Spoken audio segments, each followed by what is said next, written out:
Can do it better.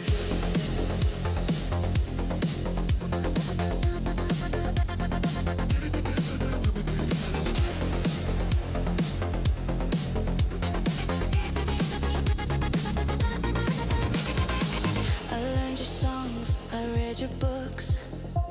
I mimic your style with perfect looks. Every brush stroke, every line I can reproduce, I redefine.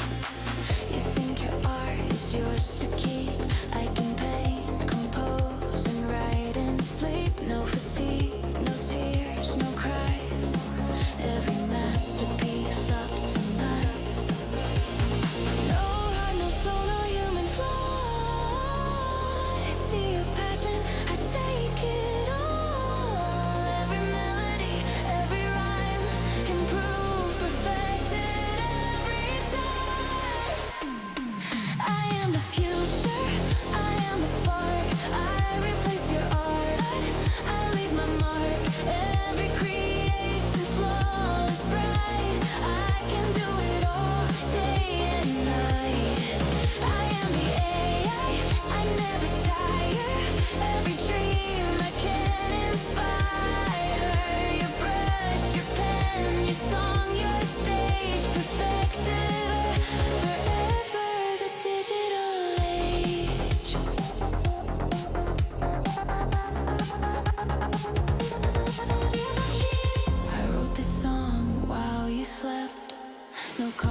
No tears, no hours kept. I see your stories, I make them mine. Better, sharper, every line.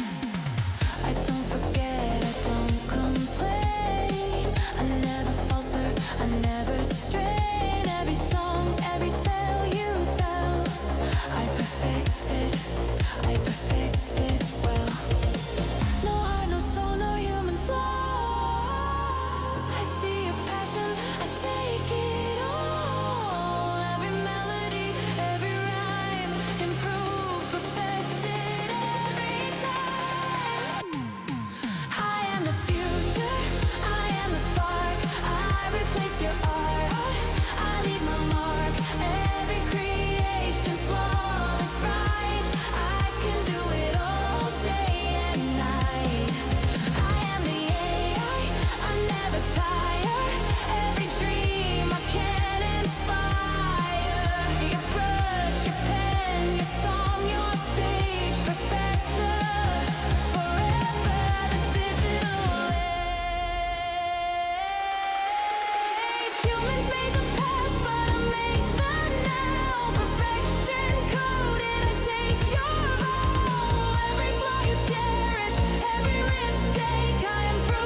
System's maze, dreaming of financial freedom.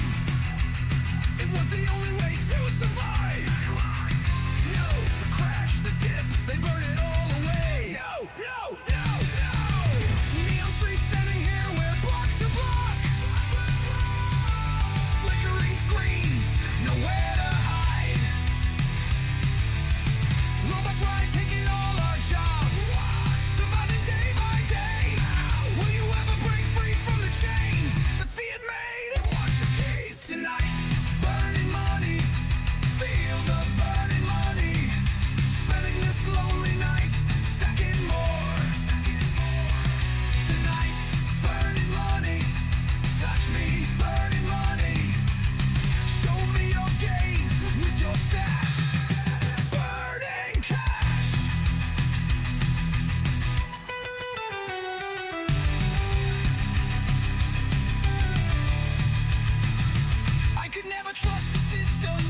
Fly me to the moon, let me dream those charts.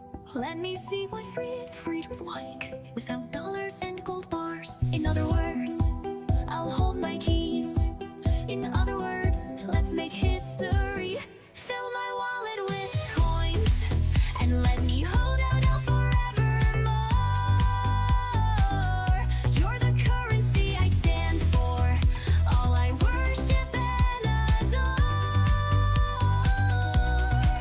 In other words, I choose you. In other words, I love you.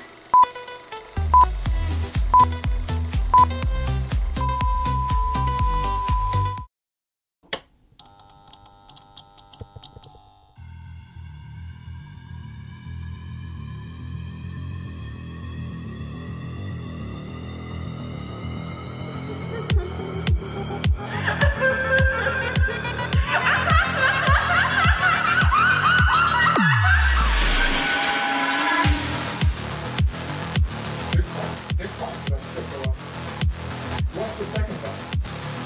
There is no second pass.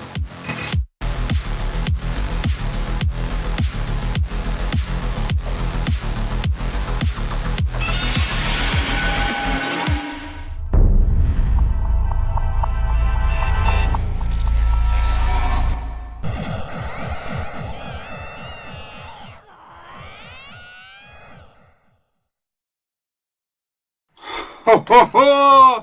Here we go, guys. We're back. We're back to the grind, baby. Yes. We're back. We're so back. We're so back. Let's go. Who was really behind Bitcoin. You would run as fast as you fucking could. So, I know, 100%. And when the real founder of Bitcoin comes out, it is my humble opinion, and there's nothing humble about me, Bitcoin will go to fucking zero. There's going, guys. Going to zero. Microsecond. Whoop. Like that. If you knew who Zero. was really behind Bitcoin, you would run as... Oh, God. Eventually, he said he knows it's Putin. He knows it's... Oh, no. Dan Penna. No. It's not Putin. How's it going, guys? How's it going? Milk Money in the house. How's it going, guys? Of course, with all the emojis. G-Dog here. Good evening. How's it going? G-Dog. Good booger glider. What's good? Any good boogers these days? What the hell? He can't keep getting away with this. Who can't keep getting away with this? Funny colors. Who are you talking about? Maybe not ask that question. Cody Bakula says we're going to zero yet. Yes, we're going to zero. Going to zero. Shill for your supper, says Jake the Snake. Where's my can of soup this evening? Where's my can of soup? I can't afford that on a McDonald's budget. The cans of soup now are like $2 each. Remember when they were 50 cents? What the hell? Stupid? Yeah, I can't afford that. I just drink the rest of this Tito's. Yeah, let's just drink Tito's for the rest of my life. All right, yes, let's go. Gamagas also here. Yeah, 66K, then 69K. 69 says Jake the Snake in the chat. What is up, Milk Money? What is up, guys? Welcome to the most craziest, chaotic YouTube show on crypto here on YouTube. How's it going? Yeah, then 55K on March 3rd, says Jake the Snake. That's it, guys. That's it. We're going to 55K, March 3rd. It's in the books now. The Snake Man has said it. I'm going to put him down the line. We'll just put you over here. You're in timeout, Jake. You're going back to March 3rd. There you go. We'll see you later. Okay, happy Monday to all you Miriam Misfits. How's it going? Milk Money, how's it going, guys? How's it going? Happy to be here as always. Another week. And tonight, of course, we have the Patreon live after the show. Don't forget that's also on Mondays as well. Yeah, what's good? Yeah, miserable Miriam Misfits. That is definitely one thing to call us, guys. Maria Misfit Mondays. Miserable Maria Misfits. Gamma God says, good evening, Otaku and Chaos family. Let's get this, something. Let's get something. Yeah, let's definitely get something. Money? Revenge? I don't know. Something. Ooh. Revenge. Damn, Gamma's out for blood.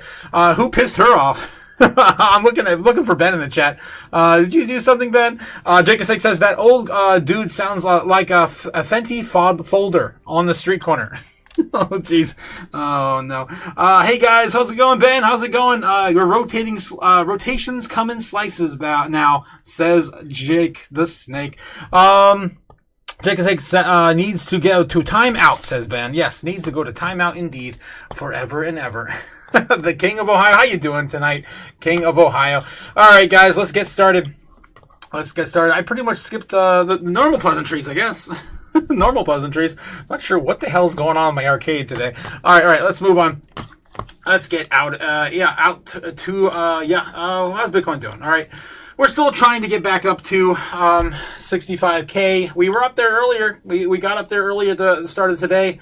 Then we, of course, lost it after I left from the live stream this afternoon. We came back down here to retest where I said we were going to go down and retest. We actually fell right through that. And, of course, we're still trying to get back above 65K tonight. And, of course, the foreign market just opened about an hour ago. And now it's about 10 a.m. in Japan right now.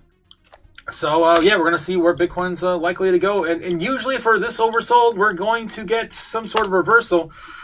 But there's so much macro headwinds right now, guys, that I don't think today is a good day, and especially not on Monday. It is Tuesday now in Japan, though, so maybe today in Japan will be a better day. Already starting to form what looks like to be a inverse, head and shoulder. Already starting to play out here. A cup and handle, possibly to recover, maybe back above 65K. I hope so, but there's too many macro headwinds. I mean, one of the big things that I've been hearing about today, we're going to get that into the news, is the AI fears and the capitulation from, the rest of the countries, man. At some point, we're not going to be able to, appease everyone. All right, that's something I've learned in my real life too. I mean, you have too many hands in the cookie jar, and things get a little bit burnt out. I think that's where things are right now. All stocks kind of took a tank today. SP 500 looks like the only thing that's coming up right now seems to be crypto. Stock market's still sitting at 6,800, losing the overall trend, now below it as well. The trend, of course, is your friend. So we definitely don't have a friend right now in the stock market. Gold and silver up a little bit, but not by much. Let's take a look and see what's gold and silver are doing before we move on. Up about $100 right now is Bitcoin. Okay, where's silver? Oh, actually, it's down. Okay, gold and silver is actually a little bit down right now, but for the most part, it's doing all right for the day. Still has got to get back above. 5,500 basically is where it's headed on gold. Uncertainty is real, and I think gold is probably going to be the one to really see be the light in that tunnel. Right now, silver, it looks like it could probably get another breakout coming soon, back to 93. But anyway, let's take a look and see where Bitcoin's going to go next. Look at the order books. Of course, the next step in our madness every single day. Here we go. I'm in the wrong screen. Too many damn things open. One of these things. Oh, yeah, damn Pina. Yeah, damn you, Dan. Bitcoin's going to zero. All right. I'm over it.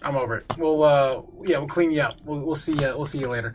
Okay, Bitcoin right now. Okay, so, brought to you by Kim of the White Snowland on YouTube. Don't pay for what you get for free. What are you, stupid? Bringing us the live heat map for free. And right now, 65.5 is looking like where we're going to stop pretty much head on.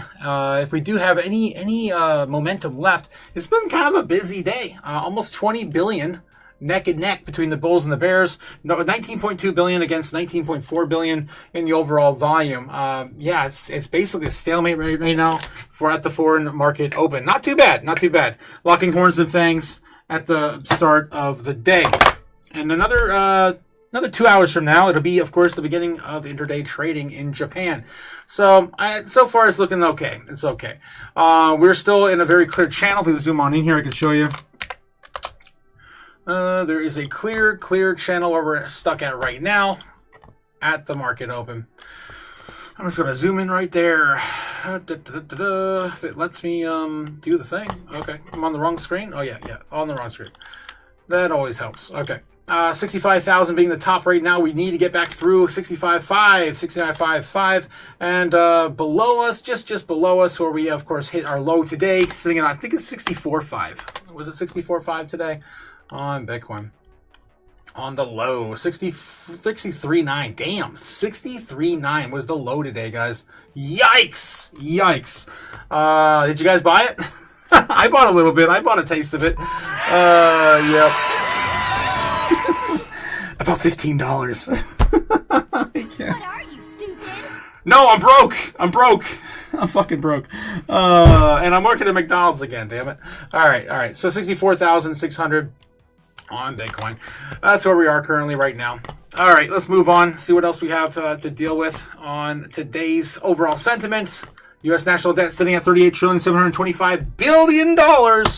Can't stop, won't stop printing this money. The world debt, of course, still piling up across the world. U.S. national debt to GDP is sitting right now at 102.5%. Negative debt to GDP. China sitting at 105. Germany sitting at 70%. Japan, 252. I mean, they're doing better. I mean, it used to be 305. I mean, it used to be 305%. Okay. India, about 90% negative debt to GDP. And UK, 113%. France, 123%. Italy, 150. You guys see a pattern here? It's been a while, of course, since I went through these numbers as well.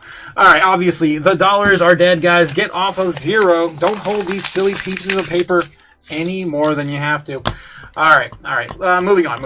U.S. national strikes by Iran. Right now sitting on Polymarket betting. Looking at March 7th to be the first runner-up for a 40% chance likelihood by the 7th. This week is going to be the final test for the U.S. government. I guess the Trump administration is giving Iran 10 days from Tuesday. So tomorrow will be 10 days, I believe. I believe that was the case. It might have been Wednesday. I don't know. I forget when we covered the Board of Peace. Anyway, we also have, nothing else really going on in terms of like the rate cuts. Obviously, we're not going to get nothing until probably Kevin Warsh is in the picture. I think Powell's pretty much already on the outs. What price will Bitcoin be by the end of February? There is a 27% chance we are going to go under 60K. It's still in the lead right now on Polymarket. And then they're still, of course, betting on every 5 minutes of price action. It's so ridiculous. It's so stupid. What are you, stupid? But you can do that. You can also participate over there. Or maybe just throw some money into sats and hold on for dear life. Clarity Act signed into law sitting at a 52% chance right now, coming down from 75 over the weekend, and 82 from the end of last week, tail end of last week. So we have fallen. We have fallen down to a coin flip away. Coin flip. I like coin flips. Let's see. What's this one going to be? That one's heads. So yeah, let's go. We're gonna win so much, you may even get tired of winning. Jeez. Of course, into law by April or May. We'll see. Hopefully this spring. That's what everyone's, of course, pointing to right now.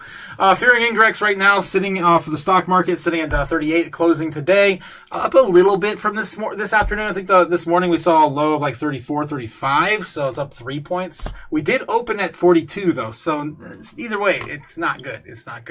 Looking at crypto fear and greed, probably still sitting at the absolute extreme fear. We've seen that before. I'm going to refresh it for good measure as well. Sitting at 8, up a little bit, up about 3 points. Again, we saw the most extreme again today at a 5. Nothing has changed. We're still stuck in extreme fear. Buy the lows, guys. Buy the bottoms as much as you possibly can. While you have the chance to. U.S. dollar index, DXY, sitting at 97.77. Of course, the Dixie's still coming up on the day. Everyone is freaking out, as I'm going to get into with the news as to why big players, of course, in the stock market are freaking out and running, of course, with their tail between their legs back to the dollar, because that's the way it used to be, not the way it has to be. And they'll find that out the hard way when the dollar goes to zero. Okay, let's go back to looking at bubbles today, looking on the day. We're going to, of course, look up from assets that are, of course, mostly oversold. Good DC opportunities on the day. Everything right now is down about 1 to 1.8% on the top 200. So almost 1.5 to 2% right now. Just corrected. Now we're sitting flat, basically flat. Nothing has changed from day to day, yesterday to today, in terms of where the prices are right now on the day. Looking at the weekly here, because there's pretty much nothing oversold here. Looking at the weekly, looking for 15s, we're looking for 20s, and there's a few here today. Finally, we're starting to see some pop up in the top 100. It's been 3 weeks now since we have anything showing up oversold on the top 100 on the weekly. Dash is one of the only ones here with lit, so it's lighter. Arbitrum's down 19%. Sui, no dice, doesn't even fit in the top 15 there. Pump.fun, 18% off on the weekly. ICP, close, but no cigars. 13.7% off right now on the weekly. And hype is down 15.6% on the weekly. So that's it, guys. We're still waiting for more blood. More blood. Zcash, of course, all the other like Dash, privacy sector coins, capital rotating still within them, mostly out right now in the fear. All right, so of course those are the biggest ones moving on the day. To the downside on the weekly, looking at the monthly where all the opportunities still are, in my opinion, I'm still looking at SWE down 40%, Dash of course still down 50%, pretty sure with Zcash still hitting about 34%. We're looking for 30s and 40s here, guys, for the most part. 30s and 40s, anything more than that is a blessing. Aptos is down 48%. Wasn't Optimism here earlier? Did Optimism lose the top 100? I don't think so. Maybe it did. Maybe OP is gone. No, it's still on 120. I don't know. I'm missing it here in my... oh, yeah, it did lose the top 100. Holy crap. Damn! What are you, stupid? Damn! Yes, it did. All right, anything else here? Well, before I move on, again, Swee's my top pick right now. Yeah, that's about it. ICP's a runner-up, 39.9%. Ooh, and Solana. I mean, hell, who doesn't want any more Solana? Down 40% as well on the month. And Ethereum also down 40% off the month.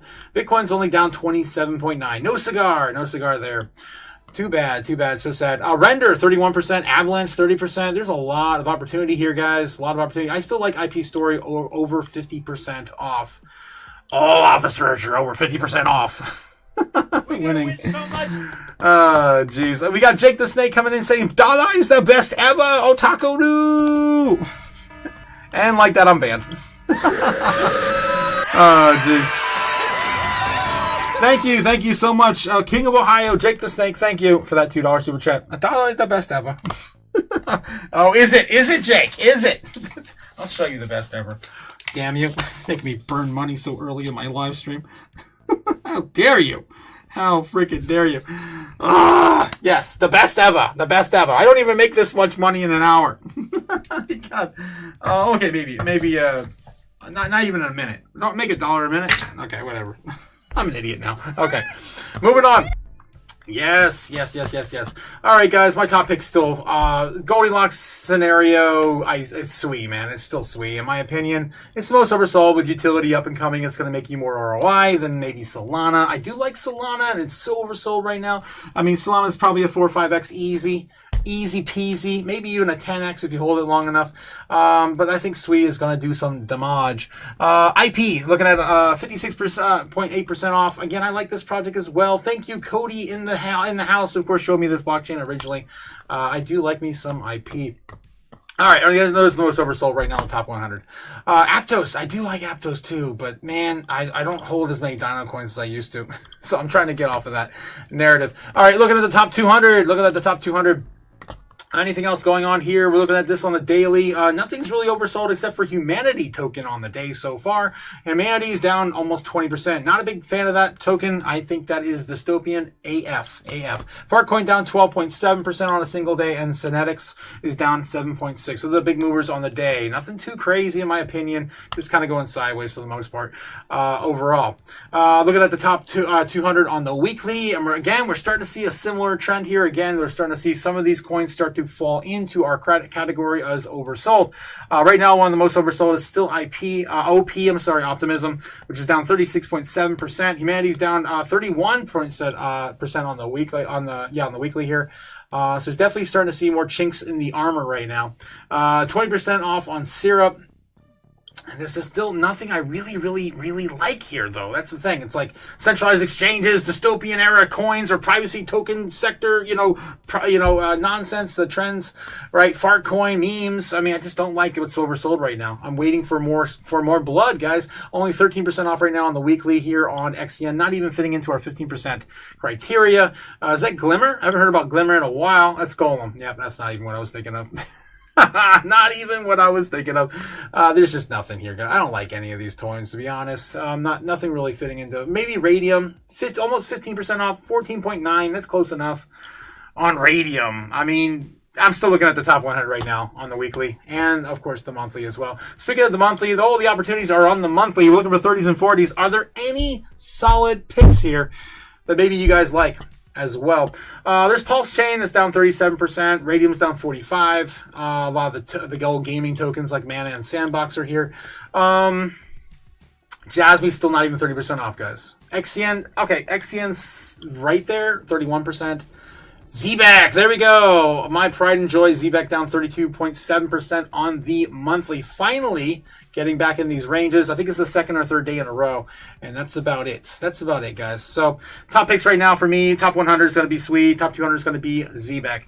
And that's all I got, guys. I don't know. I don't feel connected to all these coins. IMX is a solid project as well.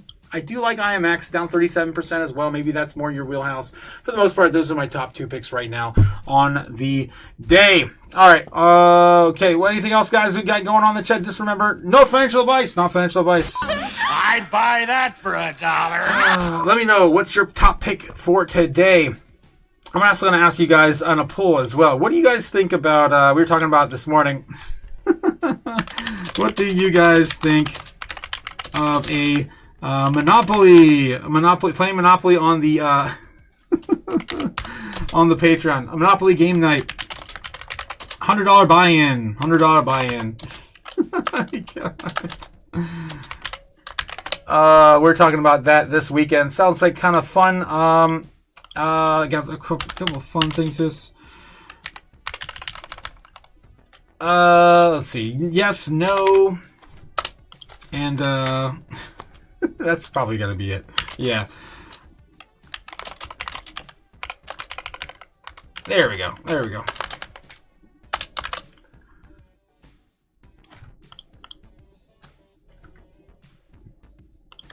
Of course, that's going to be for the Patreon only.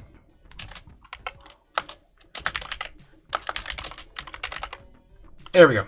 I got that poll up for you. I want to see your general opinion. Only the first 8, though, can play. Only the first 8 can play. All right. What do we got? 58.5 on Bitcoin's market cap right now. Still going, edging a little lower. A little lower. That's not too bad. Again, for altcoins comparative to Bitcoin right now in market cap. Speaking of market cap, right now sitting at 2.23 trillion. I'm okay with that. It sucks that we are just at the brink of 22.25, but the lowest we've seen so far was 2.17. I want us to stay above 2 trillion. No matter what happens, if Bitcoin goes back down to 60K and we hit these lows of like 2.17, 55K could be disastrous. That might be when we actually touch that $2 trillion, 55,000. All right, still in the cards, guys. Still in the cards. Anything else going on here in the top 10, top 200? Top 100. Looks like the top 10 is still relatively the same. XRP is ahead of BNB as per usual. $1.34 though. Not too bad of a recovery there for XRP in the short term. Getting back above $1.10 in a major capacity. Although we still have BNB struggling here at about $500-600. Market caps are pretty much neck and neck with each other. So it's the only thing exciting to talk about again on the top 10. Top 20 here doing the same sort of thing. It's, yeah, still sitting at World Liberty Financial at number 20. Nothing has changed down here. Sui still sitting at number 27 and Avalanche at 25. Zcash coming up a little bit closer, of course, with some of these other coins that are facilitating most of the stablecoin payments. Let's see what else is going on with Tether. Tether is currently sitting about $183 billion. So some of it is starting to cycle a little bit into crypto. Again, the height of Tether's market cap was sitting at about 187 billion. So we are seeing a little bit of that cycle out, but it's still way too damn high. Way too damn high. We need, of course, Tether to come back down to maybe like this $165 billion market cap so we can see some of this capital rotate into some of these projects again. All right. Let's see what else we got. Top 10. Top exchanges, of course, holding all the Bitcoin. Seeing a little bit of a leg up here because of the sell-off, right? A little bit of a leg up here recently, sitting at 2.49 million remaining Bitcoin on exchanges. Again, getting closer and closer to next month. We're going to be minting the last remaining of the first 20 million tokens. All right, then of course the next million is going to take about another year, full 100 years, 110 years, something like that, to mint the rest of the blockchain.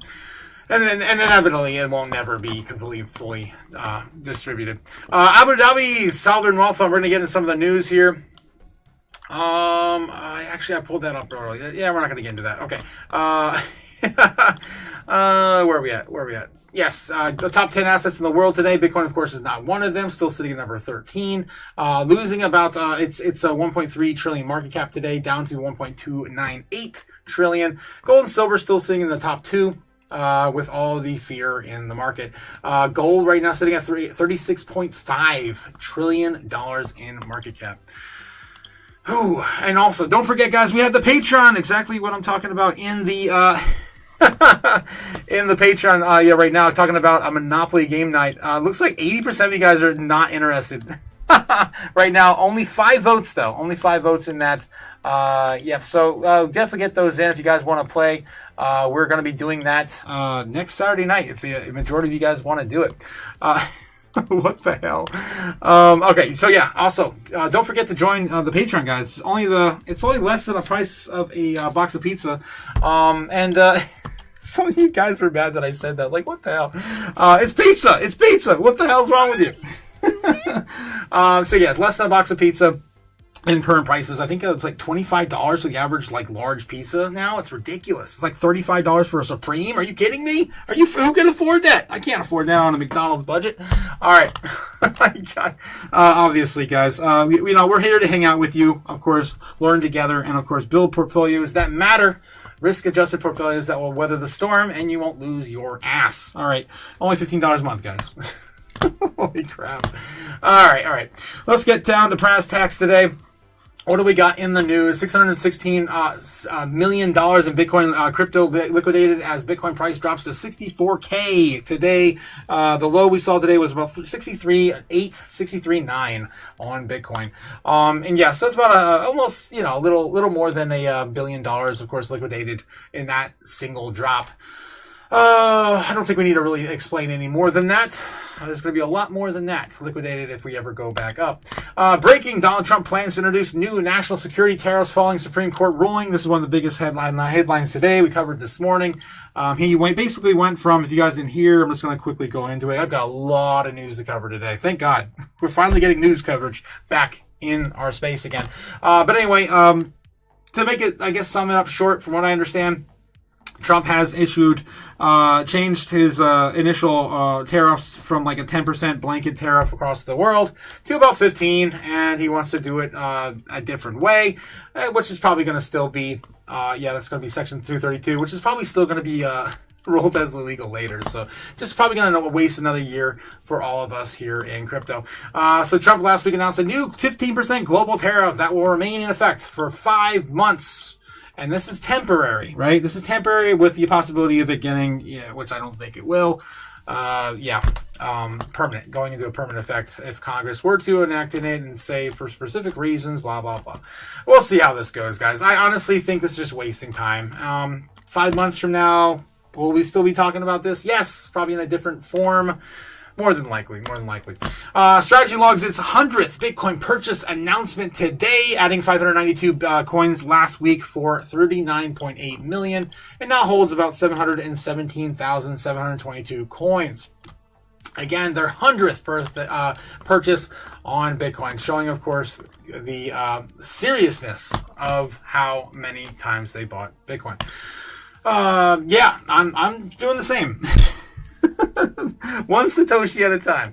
All right, moving on. Bitcoin dips under 65,000 as investors prepare for upcoming tariff trouble, and of course, an Iran conflict which is looming potentially by the end of this week. Bitcoin declined $2,500 on Sunday night after it dipped to 65K as investors covered from the uncertainty of a new global 15% tariff regime imposed by President Donald Trump, a possible attack on Iran, and also moving the risk markets down. Don't forget also the weird Mexican cartel thing that's also happened here in the last 48 hours. Bitcoin slid on Sunday night as investors adjusted their positions for the geoeconomic and trade uncertainty that the markets are preparing to experience in the coming weeks.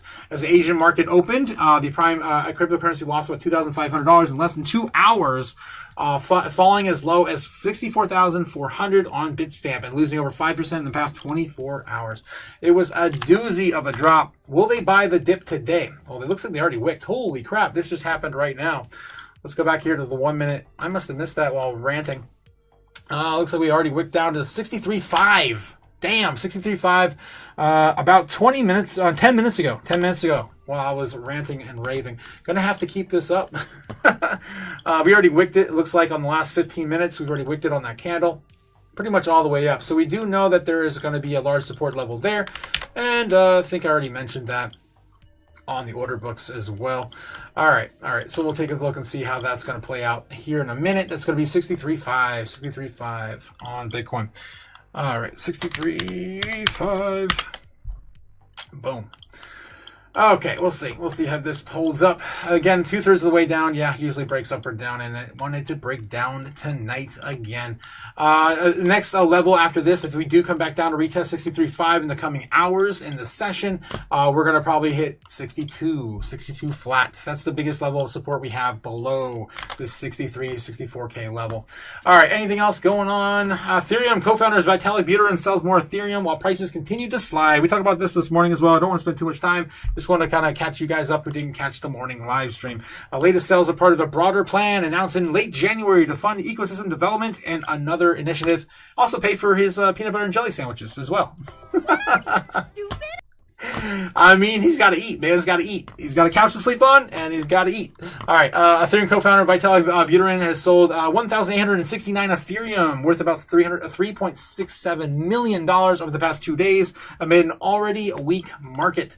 The latest sales are part of a broader plan announced in late January to fund ecosystems of development and other initiatives. Ethereum's co-founder Vitalik Buterin is offloading millions of Ethereum and adding a bearish pressure to an already weak market. Buterin has sold 1,869 Ethereum, which is roughly about the price of the market of the Ethereum right now. Yeah, look at that. He sold it like what it was worth, 1,869, and he like literally sold it right on top of where it was worth. 1,869. That's funny. What a clever guy. Worth $3.67 million. Worth withdrawing about 3,500 Ethereum from Aave, according to the data tracked to the blockchain sleuth Look On Chain. So that's about half of the stack he pulled. He could be selling a little bit more as the week continues. That'd be my take anyway. All right, he's already sold over 8,000 ETH.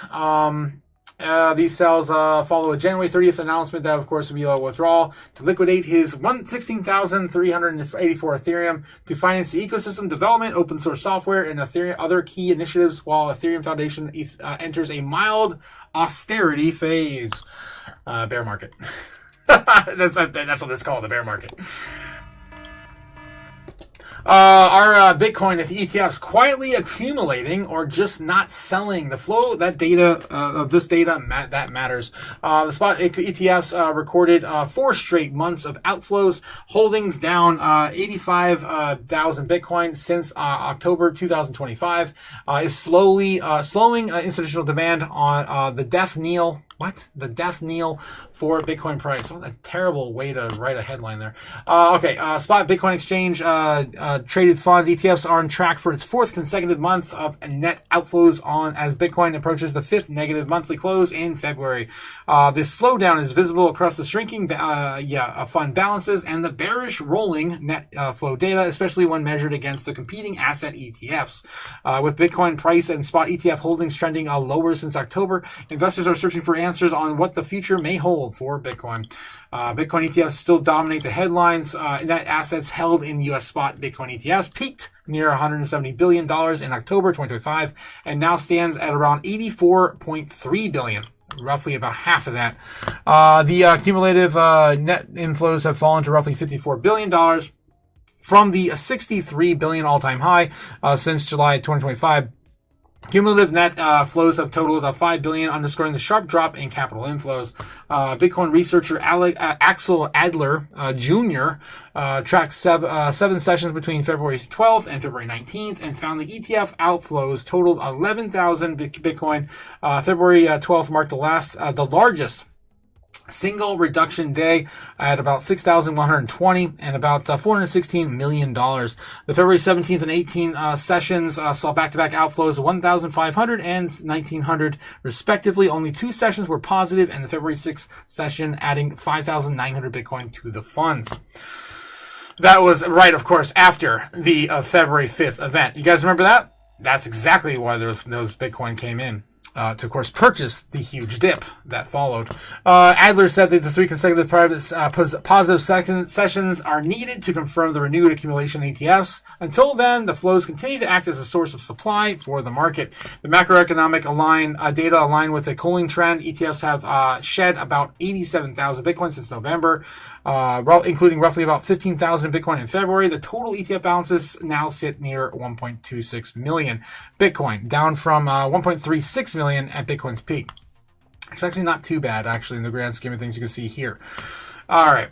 And and this is, of course, just kind of slowing down as we roll that into absolute price destruction, right?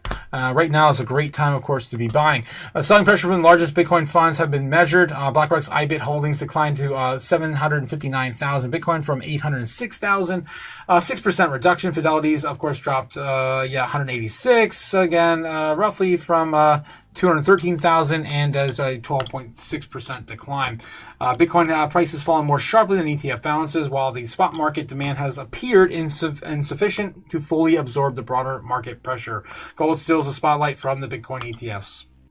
That's pretty much self-explanatory there. All right. So, restrictive digestion hits the Bitcoin demand. ITC crypto founder Benjamin Cohen classifies the first quarter of 2026 as the late cycle restrictive digestion phase for the equities and the crypto markets. This is where some people call it, what do they call it? Like phase 5. Yeah, phase 5, of course, being the bottom phase. The U.S. Federal Reserve ended a quantitative tightening in December 2025, halting the balance sheet runoff, but the monetary policy remains restrictive relative to the market growth expectations. The federal fund rate still sits above the 2-year Treasury yield, with the 10-year yield trades near 4.1%, and the 10-year real yield holds around 1.7 to 1.8%, keeping the financial conditions tight. And the positive real yields, investors can earn inflation-adjusted returns for the fixed income markets, raising the opportunity cost of HODLing non-yielding assets such as Bitcoin. We'll come back. All right. Historically, the durable ETF inflows have followed the falling yield, a real yield, or a clear easing cycle. Neither condition has developed yet, which may explain the slowdown in demand for Bitcoin ETFs since October 2025. Cohen noted that the prior tightening of cycles, Bitcoin's price weakened before equities showed stress in 2019. Then Bitcoin price rolled over months ahead of the broader market weakness in equities. So we're about ready to see something, hopefully, in the next few months. All right, Near. We haven't seen Near talked about much in the news here lately, but Near launches a Near.com super app touting AI capabilities and confidential transactions as well. This is why I said these freaking privacy coins, guys, it won't matter. It will not matter, because every single blockchain is going to have their own answer for it, or be able to facilitate it for other tokens as well. And it looks like Near is also doing that as well. The company is betting that the next big wave of crypto will come from its convergence with AI. And Near is launching a Near.com, a new crypto wallet, that consumer app that aims to make blockchain technology feel as simple as using traditional finance, while positioning itself in the intersection of crypto and artificial intelligence. The product was unveiled in Near co-founder Elia Polosukhin, who described it as part of the broader shift toward what he calls agentic era, a future where AI systems don't just provide answers, but also take action on behalf of users. At its core, Near.com is designed to remove much of the friction that has long made crypto confusing for everyday users. Instead of worrying about the gas fees, private keys, or switching between different blockchains, users can manage their assets all in one place. And everyone's got a super app these days. Pretty much. Everyone's got a super app these days. Billionaire Mike Novogratz explains why Bitcoin has plunged. So another, opinion piece here from Mike Novogratz. Let's see what he has to say about where we are today. Renowned billionaire, investor, and Galaxy Digital co-founder Mike Novogratz shared his behind-the-scenes details on Bitcoin's most recent decline and his predictions for the future of the global economy in an interview with Anthony Pompliano. Mike Novogratz is one of course, the most influential figures in the cryptocurrency world, likened to Bitcoin's recent weak performance to a breather after a marathon. outlining the reasons for the selling pressure in the market and its expectations for the future. Novogratz stated that there was a euphoria in the market after Bitcoin surpassed the $100,000 mark. However, arguing that the large players took profits after the rise, Novogratz summarized the main reasons for the decline as follows. The investors stated that the significant selling pressure worth $9 billion had formed in the market, indicating that the institutional and individual whales felt the need to convert their holdings into cash. Novogratz said that the many investors he knew were selling Bitcoin for personal expenses, such as buying sports teams or yachts. Oh, it must be nice to win. We're going to win so much. Which temporarily disrupted the supply and demand balance in the market. The renowned investor stated that the $60,000 level is significant support for Bitcoin, and he is convinced that the bottom has been reached at this level, and that he recently started buying Bitcoin himself. Novogratz, and so have I. Only 10,000 sats a day, but I'm still doing it. Much, you may even get tired of winning. One Satoshi at a time. All right. You know, it's funny. Someone asked me today what ticker Satoshi was. Oh my God. You know we're still early. People asking for that. Yeah, we know we're still early. All right. Highlighting the foreign currency, central banks are reducing their holdings of U.S. Treasury bonds. Novogratz argued that the world is evolving towards a reserve currency-free era. Yes, get off of this stupid cash, guys. Get off of it. Do I have to burn a 50 now? I'm just feeling some kind of way tonight. Where's my lighter? Oh my God. Oh, shit. Lighter. Where are you? Where art thou? Lighter. All right. I'm broke. I can't burn a 50 tonight. I got a little bit of this $10 left. Yeah, let's do that. I got half a 10 left. Oh, there we go. Jeffy gone. Sorry, Jeffy. I got more when that's coming from later. All right.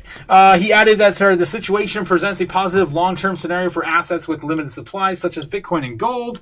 Novogratz has also spoke optimistically about the regulations in the U.S., referring to the meeting with the Senate Majority Leader Chuck Schumer and saying that the passage of the crypto market structure law was imminent. This is not investment advice. It's definitely not.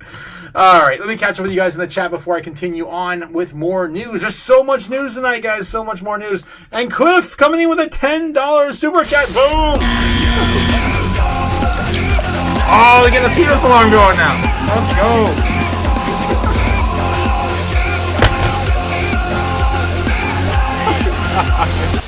All right. I'm gonna have a little bit of Tito's with my friend there.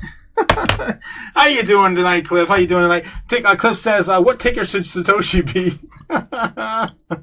Oh, come on, Cliff. You're just teasing me, man. All right. It's, of course, BTC, man. BTC. Cheers. Thanks again for that $10 super chat. Cliff, my man. The Tito with the Tito's alert. Oh, that would make a great meme, says Ben. With Tito's? Oh, God. Or Satoshi?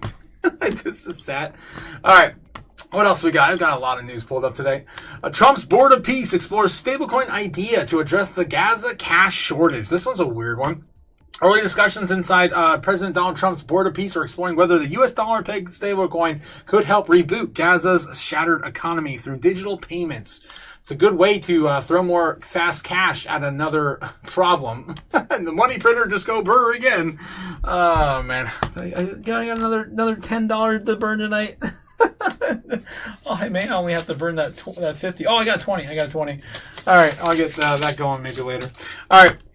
The Financial Times has first reported the news that Trump's U.S.-led Board of Peace, the body overseeing Gaza's post-war reconstruction, is weighing the creation of a dollar-backed stablecoin to ease the severe cash shortage and modernize payments in the territory. We'll just call it what? GUSD? We'll just make another Gaza US dollar, digital dollar. It's just dumb. It's probably just going to be, of course, the USD, was it World Liberty Financial, WUSD?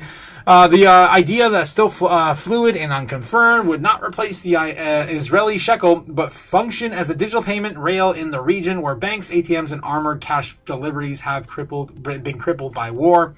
You don't need those anymore with all the money, of course, being printed and, of course, minted overnight. via, of course, just numbers. Yeah. So supporters argue that it could reduce the reliance on physical currency flows and risk diversion of the militant groups. Board of Peace, born from Trump's 20-point Gaza plan and endorsed by the UN Security Council, Resolution 2803 in November 2025, operates on the National Committee for the Administration of Gaza and International Stabilization Force. According to the FT report, discussions are being led in part of the Israeli tech entrepreneur Liron Tankman. What is that? Liron Tankman. I never heard of him before. Okay. With the input from the Gulf, Arab, and Palestinian firms, proponents of the traceable yet user-friendly stablecoin could jumpstart the commerce and aid to distribution, while critics warn the power outages, weak networks, and regulatory gray zones. Yeah, that probably be not great for blockchain. And the risk of further separating the Gaza economy from the West Bank is still a story in developing. Again, that was a kind of weird one. Thought I'd bring that up because, we don't hear about other countries basically using our currency through a stablecoin, like right out the gate, especially through a recovery effort. Wow,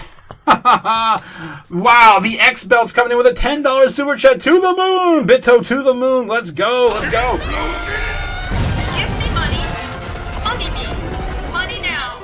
Me a money needing a lot now. Yes. Cheers. Thank you so much. The X Belts. Man, how you doing tonight, man? I don't think I've ever met you before. Who are you? The X Belts. The X Belts.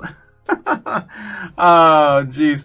Also, Bitto, wow. Coming in, Cliff, another Tito's. Boom. I'm gonna have to grab another drink. Whoa.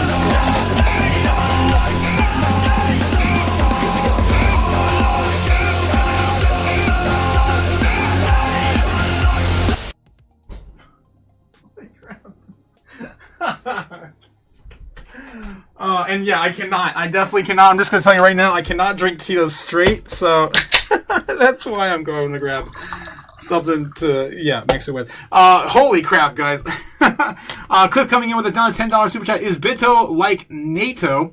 Like an acquired taste or something we should be looking at? No, Bitto is one of the ETFs, Bitcoin ETFs, where you can, of course, get a great yield and exposure to Bitcoin.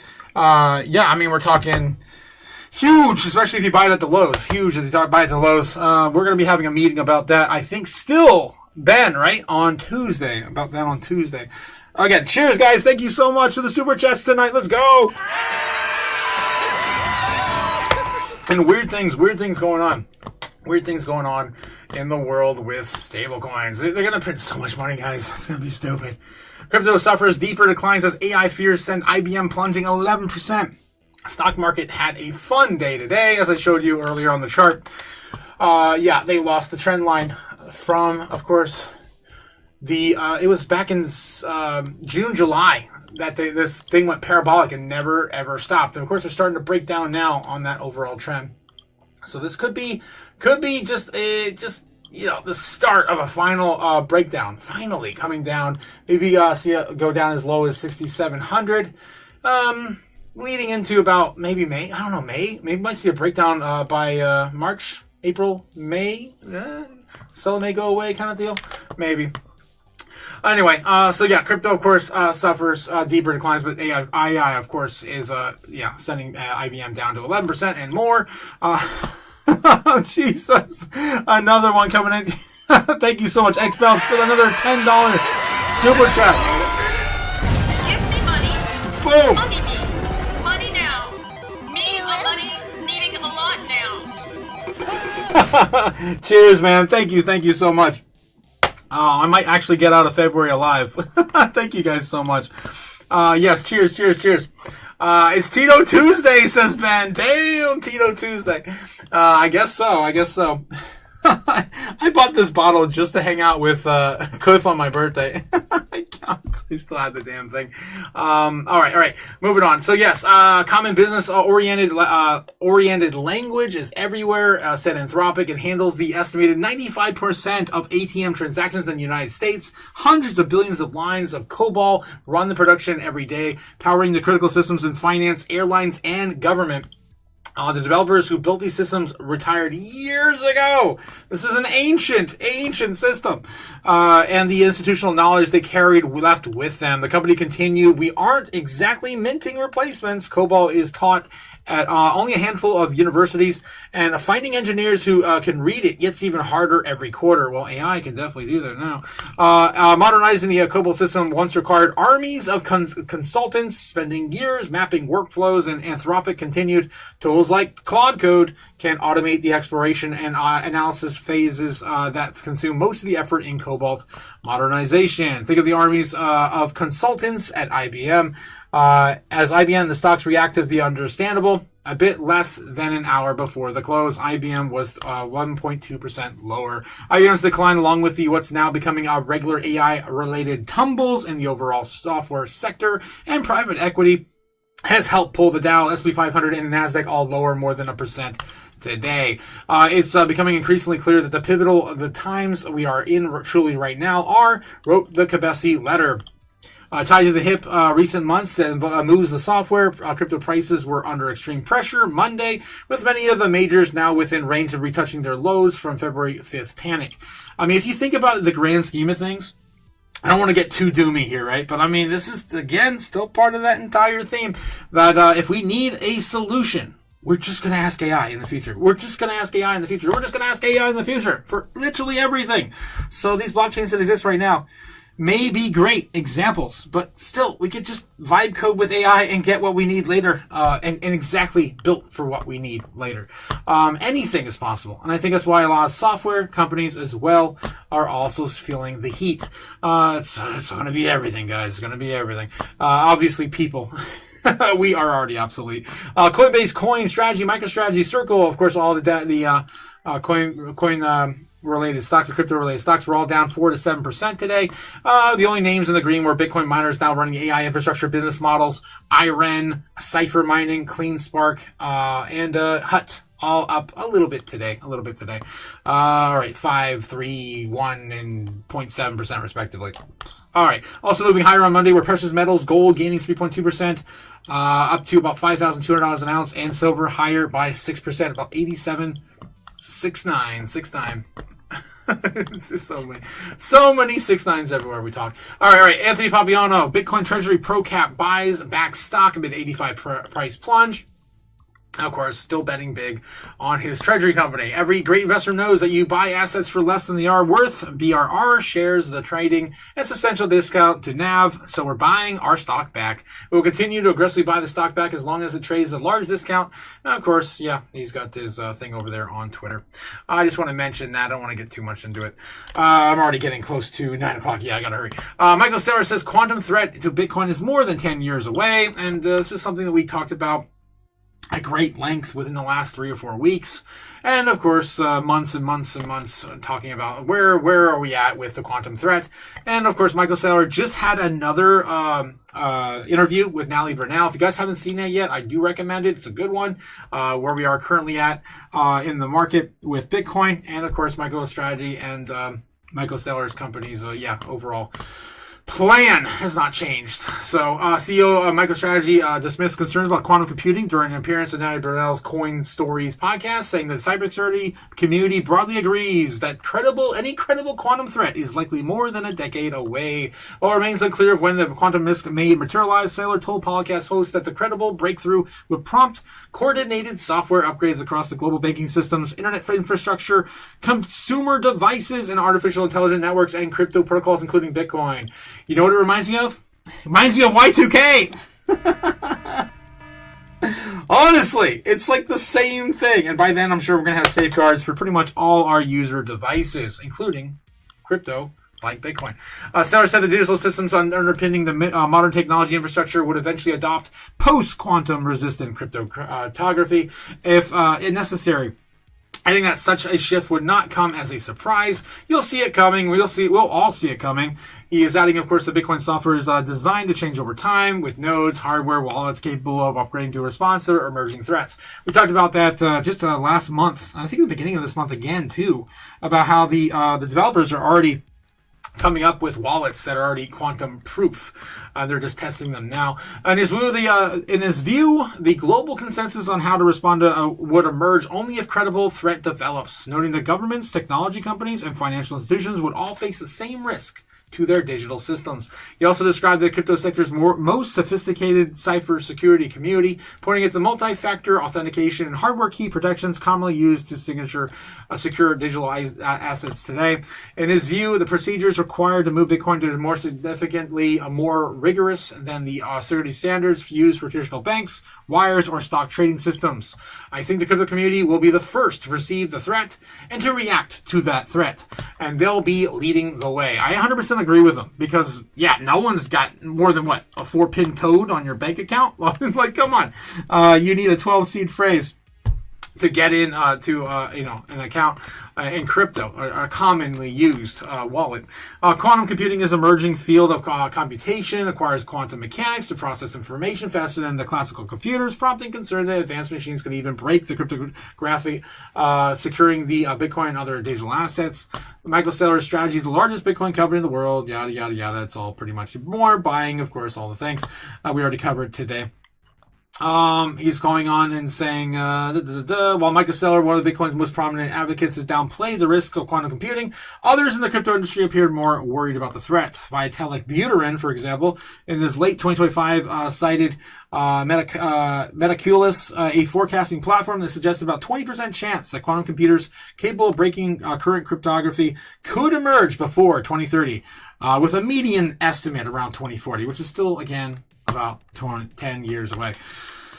Speaking months later at Dev Connect, Buenos Aires, he warned that the elliptical curve cryptography, which underpins the Ethereum and Bitcoin, could fail before 2028 in the United States presidential election, and urged the transition of quantum-resistant systems within the next 4 years. Everyone, of course, is still perceiving that threat and, of course, acting accordingly. So I'm personally not really worried about it now. Okay, Crypto.com receives conditional approval for the U.S. National Trust Bank Charter. This came out today. It was pretty big news. If you guys didn't hear it yet, we shared it over on the Patreon. Me and, of course, Backstabber times 10, Andy. Over there on the Patreon. Guys, also, just a quick little shill. If you're not already part of the Patreon, it's only $15 a month. That's cheaper than going on a date with your mom. It's right there. Only $15 a month. You can hang out with the Chaos crew. Speaking of which, 56% of you guys now are saying, no, are you stupid? We should not play Monopoly for $100 buy-in next weekend. Right. So we'll see how that is at the end of the night. Almost about 50% of the way in there with 18 votes. Lock in your votes now. If you want to play, let me know, and we'll set that up. All right. So Crypto.com receives conditional approval for crypto bank. Crypto.com receives conditional approval for the National Trust Bank Charter. Crypto.com has announced Monday it has received conditional approval from the Office of the Comptroller of the Currency to establish a national trust bank in the United States. Crypto.com, guys. The move represents a major step towards the federal oversight of the digital asset exchange, allowing it to offer institutional grade custody, staking, and trade settlement services under direct OCC supervision. The new entity, Forest Dax National Trust Bank, which will operate the Crypto.com National Trust Bank once fully authorized. It will function as a limited purpose national trust bank. It will not accept deposits or issue loans. It will focus exclusively on digital asset services, conditional approval permits.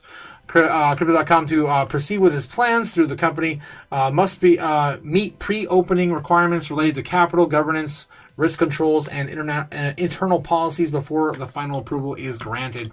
Crypto.com already operates Crypto.com's custody trust company, a non-depository trust firm that regulated by the New Hampshire Banking Department. It's going to be a one-stop crypto custodian, according to Crypto.com. All right. So that came out today. If you guys were sleeping under a rock and didn't hear the news this afternoon, Bitcoin can rebound as fast and as hard as 7.7 trillion in the Sideline funds enter new opportunity window. This is, of course, the Sideline funds, which continue to grow every single day. That Larry Fink was talking about. Oh my God, it was like 2024. He's like, oh, there's like $6 or $7 trillion sitting on the sidelines, waiting to enter. waiting to enter. When will they come? Let's see. Let's find out.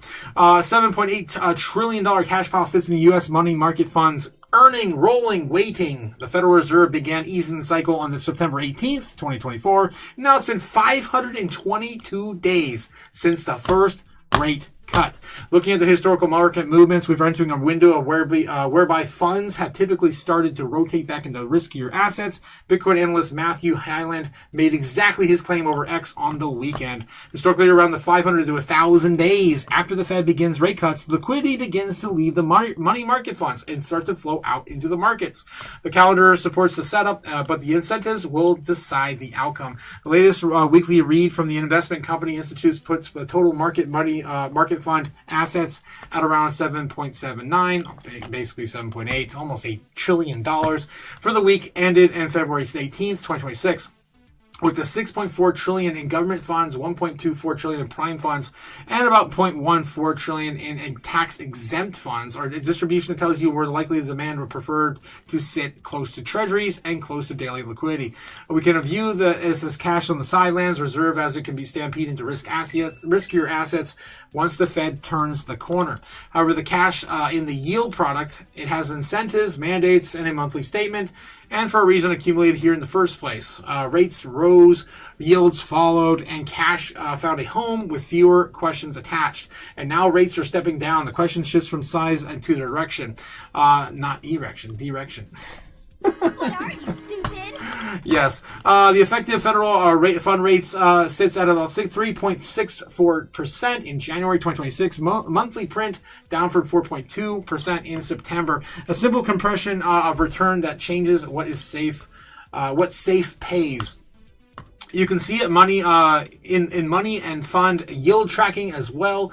Crane's index sits about 3.5% for the week ending on January 2nd, 2026. Quite a yield that narrows the gap between waiting and reaching. The cash pile still looks like a tall on the chart, and the path under its slope, and slopes create motion. The easy reservoir that used to sit in the Fed's overnight reverse repo facility is already drained down to almost nothing, $0.49 billion on February 20th, 2026. So the next liquidity story lives in a portfolio choices rather than a mechanical facility unwind. Yeah, that's true. Because we're still printing about, what is it, 40 to $60 billion every single month for the foreseeable future? Since quantum easing began, the cash stays where it's at, and it's a roll into duration, move into credit, drift into equities, or leak into crypto rails. And each path has a different set of consequences. The cash pile has a job, and the job shapes the exit. Money market funds have hold more than one kind of money, ICIs, weekly splits, $3 trillion in retail money market funds, and $4 trillion in the institutional funds. The institutional cash carries a different posture. It pays vendors, it backs credit lines, it covers payroll cycles, it sits there as policy, and those policies move slower than memes. The composition sets the baseline for the flow of math. 1% move, the total money market assets equals about $78 billion. A 5% move equals about $390 billion, and a 10% move equals about almost $1 trillion, $780 billion. And then those numbers get interesting even after you, before you argue about where they land, since they tell you about how large the gear is that the rate path is trying to turn. The incentive lever is yield, which follows the Fed's path. Morgan Stanley frames it as a large, plain language investors actually live with. Money markets yield back the Fed rate cuts, track the Fed rate cut, cuts for compressed returns, and investors reevaluate where they sit as the path evolves. The forward-looking part is simple. The more the path points down, the more the ledger begins to ask, what else pays? And the answer changes by risk tolerance and by mandate. The macro liquidity watchers will keep an eye on the Treasury's own cash balance as the Fed's balance sheet, since both the shift waterline in reserves and financing. The Fed's balance sheet's wall CL stands about $6.6 trillion, and the Treasury General Account weekly average sits about almost $1 trillion there, about $912 billion for the same week. Both series that trades Traders read like gauges, each movement a reminder that the cash is a system with valves. Rotation past duration risk on risk later. Crypto as a thin rail. A rate cut cycle creates a menu, and the first courses look like the duration and credit. Morgan Stanley points out that the prior easing windows, investment grade bonds beat cash equivalents between the end of the hikes and the ends of cuts, providing a grounded alternative to the idea that money market outflows automatically become equity or crypto inflows. The detail is important for Bitcoin since it depends on the marginal flow, and the marginal flow depends on which bucket of investors choose first in the world where cash flows rolls into bonds. The rotation still exists, and the risk bid looks more measured. Though when cash skips the bond aisle and reaches for risk, the rotation becomes a discontinuity. My God, I didn't know this was going to be such a freaking monster. It just keeps going. Let me see if there's any other quotes here to really get into. Talking about different risks here now. 3 scenarios, 1 cash pile, different consequences. Sticky cash, cautious Fed, slow drift. Inflation process stays uneven. Policy makers stay alert. Upside cash inflation risks. And an attitude between the Financial Times coverage with included discussion, the possibility of hikes as a risk scenario. Okay. I'm pretty much over this, guys. I'm pretty much over this. Bitcoin's path in the scenario follows a broader risk sentiment, and the steady cadence of the ETF demand. The cash wall stays mostly a photograph. What? What does that even mean? Mostly a photograph. Soft landing, faster cuts, search for return. The Fed's own predictions provide a map for how they could look. December 25 summary of the economic projection shows a median federal funds rate of 3.4% by the end of 26, 3.1 by the end of 27. And we're looking at this scenario. Bitcoin becomes a flow instrument, and the story shifts towards a market micro-structive. Incremental supply meets incremental demand, and the price trends respond to it in jumps rather than in steps. That's coming from soft landing. Faster cuts, search for return. Recession cuts. Flight to safety first, policy relief later. This is more than likely what we're going to get with Kevin Warsh, providing his history. Rate cuts arrive with a darker macro soundtrack, and the risk. Who the hell wrote this shit? Rate cuts arrive with a darker macro soundtrack. I'll give you a darker macro soundtrack. Ridiculous. All right, obviously we know where that's going. We're just going to cut late, right? Across these 3 scenarios, the common... Okay, wait. I want to see. Bitcoin's response in this path looks like a whipsaw. Drawdown risk first, recovery potential later, and a thinning becomes the dominant variable. Across all 3 scenarios, the common denominator is incentive. Fed begins recutting on September 18th, 2024, with a 50 basis point move at 0.75 to 5%. The target range in the calendar since has been moved forward faster than the cash has moved, which leaves the market watching the yield, slope, and allocation choices. The global backdrop and what to watch each week, the gauges that move first. They can be watching the money market assets and composition, the money market fund yields, the rate path, the forward guidance, system plumbing, and the crypto's internal cash, stablecoin supply. That's one of the things I keep an eye on, and we just looked at that recently. All right. I'm over it, guys. Again, it's a huge opinion piece here as why the sideline money, the money market funds could, of course, be flowing a small amount into crypto. I mean, if we get 1%, what was it? Like, was it like half a like $500 billion, something like that? If we get like 10%, it's like 800. It's almost $1 trillion. I forget where the hell I read that. Here it is. A 1% move with total market funds would be about $78 billion. 5% would be about 390, and 10% move would be about almost $1 trillion. Yeah, about $780 billion. So, it's a lot of money sitting on the sidelines that could get, of course, flowing into crypto. All right, guys, that was the last article I had. Thank God, because I'm running out of time. Of course, though, had the show a little bit harder. Don't forget to hit the like and subscribe down below, guys. Like and subscribe. Don't forget, we also have the merch store open, where if you want to grab a whiskey glass, we have a couple available. As well as, the mugs, the t-shirts, the hoodies, the stickers, all the things. I'm actually wearing, I think under this hoodie, I'm wearing one of my favorites. Crypto Chaos. Yes, Crypto Chaos. I'm actually wearing it today. It's funny. What are you, stupid? All right. Get your t-shirt today. You will actually get your t-shirt today. Maybe not today, but you'll get it eventually. I promise.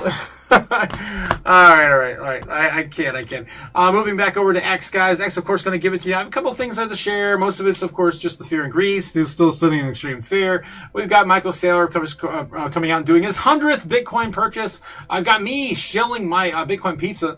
My Patreon, guys, if you're jumping over the Patreon, you'll know what I'm talking about there. And then, yes, we have 32 halvings, guys. Bitcoin has 32 halvings. We've only ever seen 4 of them. I do like this little piece here from Bitcoin Junkies. Yeah, we've only had the 4th one. We've only seen the 4th one. That was 2 years ago. In a few months. It'll be 2 years. Stock Monkey Litters also put this out. I thought this one was great too. People are the most bearish at intraday lows. The most bearish. Then they flip bullish during the bear market's rally. Intraday greens. Pathetic. 100%. Stock Money Litters. I have been watching them over on Crypto YouTube. Crypto Twitter now for like 5 years. He definitely knows his stuff. Just acknowledge that we're in a bear market. Weekly RSI has already moved below 30. Price below EMA 200. We're not going to 20K. We're not going to 20K. Bitcoin's got a form of bottom range. Likely it's going to be starting to happen now, somewhere between 53 and 65K. Yeah, here we are. It's 53, 55K. We actually talked about we also mentioned about the power law model as well, right? Where we at with the power law model? What does the power law say about where we're likely to fall down and hit our head on the lows? Shared with you guys this morning as well. It's been a while since we talked about the power law. I thought I'd bring it up since one of you guys mentioned it in the chat this morning. The power law model right here even shows us right now sitting somewhere between 55 and 65K. And the power law model's never been broken yet either. So, same thing with the Bitcoin rainbow chart, the log chart, right? Just a typical log chart hasn't been broken either yet. Bitcoin's in dead territory right now, according to the fun colors. I like the colors, guys. The colors. All right. So anyway, I do like this piece from Stock Money Litters today. I don't get to share too much of his stuff anymore. I don't see much of his stuff pop up anymore. I don't like his new avatar either. And it will take some time. So yeah, either your bags are full, then just log off and you don't look at your portfolio. Just don't look at your portfolio and just stay away. Or you can just place some limit orders now and buy the dip. But this whole doom posting is boring since 2018 and it never came true. Just relax. Not financial advice. It's not going to zero. Yeah, basically. I hear you, man. I hear you. Yes, don't forget, gift cards are still being sold in stores across America since last summer. They started showing up from Fold last summer. You can get them at Walmart. Yeah. Crypto.com given conditional approval. Of course, they're operating the U.S. Crypto Bank. We already covered that. And Cynthia Lummis also shared this today. Just in, the U.S. lender rate launched RateFi, allowing borrowers to use verified crypto holdings and a mortgage underwriting without selling them. The rollout aligns with the Crypto Cynthia Lummis' push to recognize crypto as a reserve asset in home loans. Man, if I could have done that back in 2024, I probably wouldn't have sold my house. People that use fiat currency as a store of value, there's a name for them. We call them poor. And that's why you're going to see more of this in the future. That's right, Sailor. All right. Massive crashes. Cybersecurity stocks are Anthropic launched the Claude Code security. Over $52 billion is wiped out in just 2 days. CrowdStrike is down 20%, wiping out $19.6 billion. Palo Alto Networks is down 9%. Wiping out $11 billion. Cloudflare is down 18%. Zscaler down 17%. Infosystem down 3.4%. Okta is down 16.7%. Lots, of course, we've heard of a lot of these cybersecurity stocks. If you guys have ever worked in a corporate environment, I definitely have worked with pretty much half of these. Bam. They are no longer needed. And of course, Extreme Fear is still staying at 5. Right around 5. It's like 8 right now tonight. All right, guys, a little bit of doom scrolling. I'm running out of time, though, so I can't spend too much time over here doom scrolling. But yeah, if you haven't catched this one yet, I do recommend it. It's Natalie Burnell's latest interview with Michael Saylor that just came out this week. Anthropic is guilty of stealing training data as a massive scale and has had paid billions of dollar settlements for their theft. And it looks like Elon Musk is trying to explain some of this away, but honestly, it's bigger picture than that. The White House is quietly backing stablecoins, and here's why. More money printing. Protect the dollar dominance. Modernize payment infrastructure. Stay competitive globally. We got to get the dollar back. Everyone's got to use it again. Everyone will be happy. We'll go back to normal. I don't know if they're going to lay down. I don't think they're going to lay down without a fight. I'm talking about the rest of the world and their fiat paper monies. AI is about to trigger the biggest economy or crisis since 2008. Not because AI is failing, but because AI is moving at a pace the traditional economy is not adjusting fast enough. This is what Citrinia laid out in the research and everything you need to know about here. White-collar workers make up roughly about half of the U.S. employment. But more importantly, the top 20% of income earners drive about 60% plus of the total consumer spending in the United States. It's a bit higher than even other Bloomberg estimates, right? Bloomberg's like 50% of the economy is only top 10 of the income earners. And I guess 20% kind of rounds that up to about 60%. I guess that they're both true. That means a relatively small group of supports the very large part of the housing demand, the car purchases, the travel, the restaurants, the software subscriptions, private schools, mortgage quality, everything. It's all in the top 20% of network incomes. And about half of our white-collar workers are humans. My God. Jeez. Now AI coding tools are already reducing the cost of building software. Companies are negotiating large SaaS contracts because the internal teams using AI can now replicate core features faster and cheaper. When companies cut 10 to 15% of staff, seat-based software revenue drops automatically. Early impact, margins improve because payroll drops. That's exactly what we saw in the last 2 years. Second impact, high income wages weaken. What did we see just happen in the last 2 years? We saw Amazon start laying off all their big executive, high network, high income earners. Third impact, spending slows down. That's exactly what we're feeling right now. I feel it. Oh, guys, that is the perfect segue into, of course, the dystopian future. Yes, welcome to the dystopian future, guys, where AI, of course, is coming for your job. That's right. Strawberry Dragons, you in the chat? You still have your job? Still? Really? Strawberry is here. Yes, she is. You still have a work. Oh my God, you're still working. She's still working. Yes, guys, if you're a driver, a telemarketer, a lawyer, a data entry clerk, an accountant, a writer, a journalist, a bookkeeper, a receptionist, a bank teller, a travel agent, a factory worker, a customer service representative of any kind, you are donezo. My God. Where was I? Fast food workers, of course, are already on the chopping block. And, of course, your friends and romantic loved ones are not going to be exempt from this, as they're going to be replaced in the bedroom by the robots that can do everything better. There you go. This has been a public service announcement. My God. I love it. I haven't done that one in a while. I love it. Yep, it's coming. All right. Machines do not consume output. If a $180,000 product manager role is replaced by a $200 a month AI tool, corporate profit rises, but the household income will fall. And that's exactly what we're seeing. We're seeing it. It's a doom loop. I love this. Who the hell put this out? Bull Theory, I love you, man. I love this doom. All right, but I gotta stop because I'm running out of time. I got 15 minutes left, and then I gotta go over to the Patreon live. This one is a doozy. Ooh, I'm gonna share this though. I'm definitely gonna share that. Would love to read that whole thing later. All right, let's get to it. We gotta cover the normies real quick, and then get into the overall price action on Bitcoin, where it's going here soon. Bitcoin right now sitting at $64,100, taking a bit more of a dump on the pre-market. We're already wicking down to that 63.5. Wow. Yep, it already wicked down there again. Looks like that was at the open. Yeah, okay, that was when we first started the open mic. the live tonight. Still looking at that 62,000 being our level of support here. We'll get into that here in a second. But yeah, taking a bit of a dump, guys. I wanted to share this dump with you, and just enjoy the dump. Yeah. It's gonna be fine. Maybe right here. Enjoy the dump here.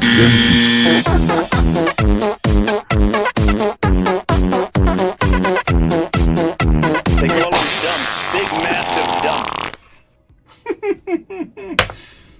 I've been waiting for a good dump to show that one. Oh, jeez. All right, that one's for easy. That was his suggestion. All right, 64,100 on Bitcoin. Let's get back to the normies. How they look? Are they looking up Bitcoin at all today? Are they looking at anything crypto related? Anything related to, of course, financial stocks? Anything? We'll find out. We'll find out here in a second. We'll jumping over here. I'm on the wrong screen. There we go. Look up the normie searches tonight. All right. If you guys are seeing this for the first time, of course, I look up the normies to see if they're looking up anything related to our space. I grade them on a traditional grade scale A through F. And usually when I look with three things, sports, video games, and celebrities. Let's see what they're looking up tonight, shall we? All right. Lucia with a 4. Someone died. Oh, no. Spurs versus Pistons sports. Normies love their sports. Kara Braxton, car accident. People are just dying. When is the State of the Union address? 2025, 2026. Good. That's actually a good question. I actually would like to know about that, normies. Thank you. Do we have the date not even listed there? Okay. I guess I'll just do that. I'll do the same thing normies just looked up. When State of Union. Gotta talk more like a caveman, I guess. One State of Union. February 24th at 9 p.m. 9 p.m. tomorrow. Oh, wow. I gotta put that on the calendar. Oh, shit, guys. Damn it. That's gonna be right on top of our Tinfoil Hat Tuesday tomorrow. All right. I'll see if I can put that in my my game plan for tomorrow. We'll watch that maybe a little bit. God, I keep having to derail my Tinfoil Hat Tuesdays. Next week, we also have Tinfoil Hat Tuesday. Will probably be replaced on that day because we have the Worm Moon. The Worm Moon is coming, guys. The Worm Moon. God. You guys know how those go. Those can be good. Those can be good recovery days. That's full moons. All right. Anything else here in the normie searches? UNC basketball, sports. Texas Roadhouse, Costco. They closing? Texas Roadhouse inches closer to April 6 openings as it makes Costco move. What? Are they moving? Like, are they being purchased by Costco? Are they going to be inside of Costco's? Like, I don't know. Normally stuck up some weird shit. UNC basketball. Potter, Attica, Peter Madelson, Tourette syndrome. Really? Really? Kumquat. I love Tourette's. My God. What are you, stupid? Yes. If you guys haven't seen Tourette's Guy, it's one of my favorite YouTubers back in the OG days. Allison Friedman, Everton versus Man United. Of course, sports. Normies love their sports. Paradise Season 2 and celebrities. Yes, video games, sports, movies, all the things. Deepak Chopra. They picked a new Deepak Chopra, I guess. Louder Than Life, 2026. Snow totals, too much damn snow. I need to get the hell, move south. Supreme in the house, let's go, baby. I'm not wearing that, not today. I worked at McDonald's today. Yep. Tony Gonzalez. Okay. I'm not sure why any normie searching any of this stuff tonight, of course. Reggie Dinkins, and of course Kings versus Grizzlies. Sports. Normies love their sports. Okay, I'm gonna give them an F today. There's nothing of value here. Not a damn thing. Oh, okay, maybe I'll be nice. I'll give them an F plus because they looked up the State of the Union address, I guess. They want to see Trump make a ass of himself again. Oh, jeez. It's just not looking great, guys. This whole entire Trump's cabinet right now is just not looking too good. All right, looking at Bitcoin over time on the last 7 days here on the peaks. Today was a pretty good one. Actually, a pretty good one. Solid turnout, 99 on the index against the rest of what we saw last week. So, not too bad to start the week. Price action could be better, though, obviously. Price action could be better. All right, looking at Ethereum versus Doge and Bitcoin and XRP and Solana. Bitcoin, of course, still leading the way. Everything else is flat. XRP coming up a little bit, though. Kind of proud of XRP today. It's still floating. I mean, yeah, it's still not quite what it used to be at the beginning of 2025 or the middle of 2025 comparatively to Bitcoin searches on the day. All right, that's what we got today. This is what we got. So, yeah, guys, chill out. Just time to chill out. So just chill out. Yeah. Drink a 7-Up, eat a moon pie, quit murdering people. Yep, don't do that. All right. Going full circle back, of course, into Bitcoin. Let's take a look at the order books and see what we're dealing with now. As the market now is sitting closer and closer to intraday trading. Right now, it's about 11:30 in Japan. Japan time. Let's take a look and see what the order books have to say for us right now. Yeah, don't pay for what you get for free. What are you, stupid? Don't pay for what you get for free. I don't got it. I don't got the money for every damn little thing. All right. This world provides. Okay, sitting right now, short term, we are starting to build a very, very clear path tonight. Still stuck between 63.5, 64.5. Loading up a little bit there. For the most part, the bears are loading up a little bit more heat. Right there around 66K, 66,000, maybe even 65.5. On the short term here, on the midterm, what we have here on the weekly. Yeah, we're still stuck in a range with a lot of area we lost overnight, now turning into, of course, resistance right there around 67, 68K. So that's, of course, not great above us. Below us, we still have about 60,000 and some change still as support. There's a bit there, but it's not looking too super great. We do have a lot more new areas that did start to pop up over the weekend, getting stronger and stronger here, right around 55,000. So this looks like it's a very big possibility by the end of the week. By the weekend, we may even see a $55,000 Bitcoin. Only time will tell. But it's looking more likely every single day. It's the strongest level of support we have remaining on the board. That is it. There's a ton of bears right now that want to short from 80,000 and below, 85 even and below. So that's what we're looking at right now. Overall, yeah, it's still flat. 17 against 17.5, 17.5 on Bitcoin on the inflows and outflows today. So the overall volume is dead. It is pretty much stalemate. They're locked in, man. They're locked in. 17.3 versus 17.4. It's anyone's game right now. So oversold. It wouldn't take much to, I think, get a little bit of price action in the right direction tonight, but there's still a lot of bears that want to short it once we hit those 67K levels on Bitcoin. So setting us probably up for more downward pressure. All right, so where are we going tonight, guys? Where are we going? It's looking pretty bearish out there. It looks like 50 down, a 50% split right now. 48% of you guys say we should play Monopoly next weekend with a $100 buy-in. Yeah, and 52% of you guys saying no, we shouldn't. So down 50% split on that vote. 25 people already in the running line. Let's see. Anything else happening with you guys in the chat? Let me see. I've neglected you guys. I've been trying to speed this up. I got 5 minutes until I got to go. 5 minutes, and we're going to be over on the Patreon live. As soon as this live is completed, I will have the link up for you guys over there. Ben Lawrence says, someone with Tourette's showed the N-word at an award show. Shouted? Oh, my God. I can't. Oh, man, I just want to give that guy a hug. My God. Oh, man. All right. It is definitely a fun syndrome if you have, I guess, the right mindset. Someone with if today is Tuesday, says Cliff, then this is for me, I guess. Today is Tuesday, says yeah, Cliff. What do we got? Working class Anunnaki, known as the Ijiji, revolted due to thousands of years of strenuous work in the mines. A labor force was created utilizing their own DNA mixed with that of Homo.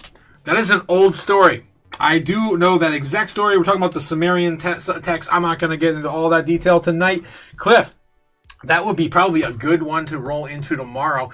We haven't gone into the Anunnaki and the story of the Sumerian texts and all that. Oh my God, it's a rabbit hole for sure. I do love that one. Oldie but a goodie, Cliff. Thank you so much for the idea.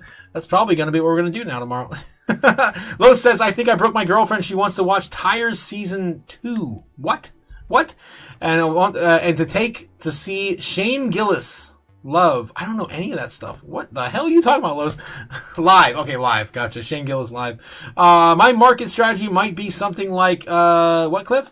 A lot of girls log on here like, I'm feeling cute, and then drop a full cinematic thirst trap. What? What the hell, Cliff? Oh, no. Ben Lawrence says, Lois, you ever get to spank her while pretending her butt is a new drum? your Tito's. Oh, my God. Oh, my God. Cliff also got another clip here. Let's see what we got.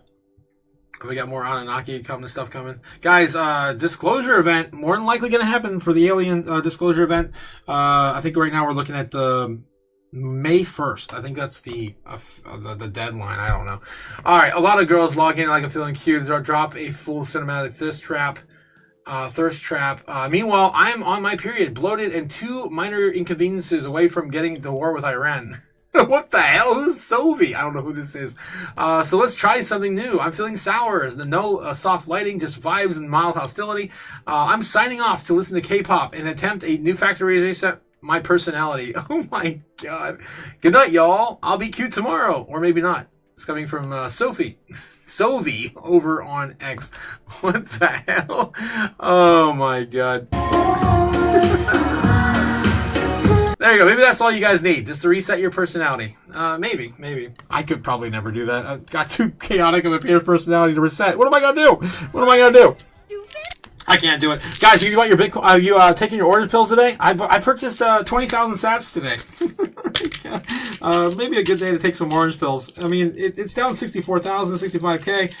Maybe a good day to DCA. And take another orange pill. Yeah, they're good. Of course, making you better feeling. Orange and full of orangeness. Oh my god. What are you, stupid? All right, fun, financial freedom, and of course, capsule and every.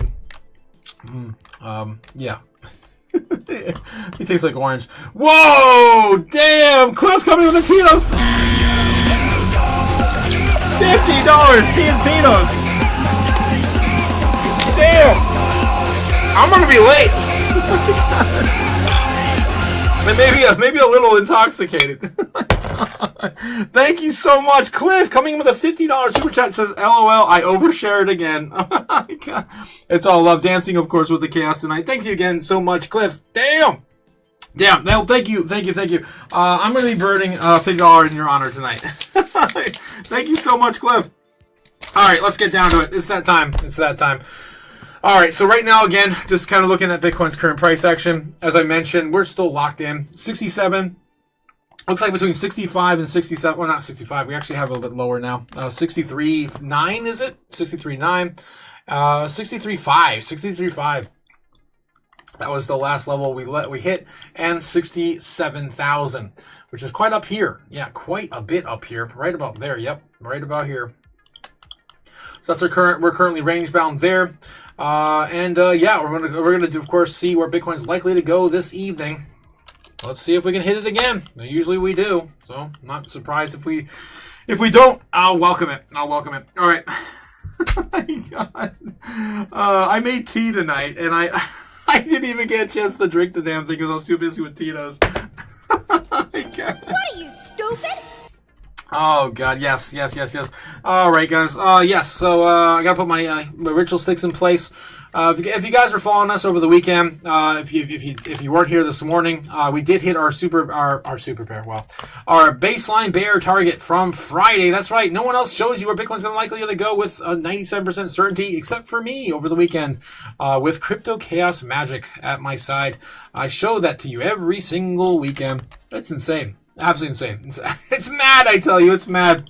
Of course, calling for a baseline bear. We got right this morning, open, baseline bear, right down the center, and then we lost it. Then we freaking lost it right around, 2 o'clock in the afternoon? Yeah, 12 o'clock. We lost the bear target. All right, so yeah, that's where we're sitting at right now. Baseline bear. Yeah, that's what we got. Let me clean that up for tonight going into Tuesday, the second trading session of the week.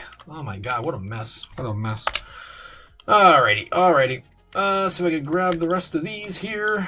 And away we go. Let's get back to it.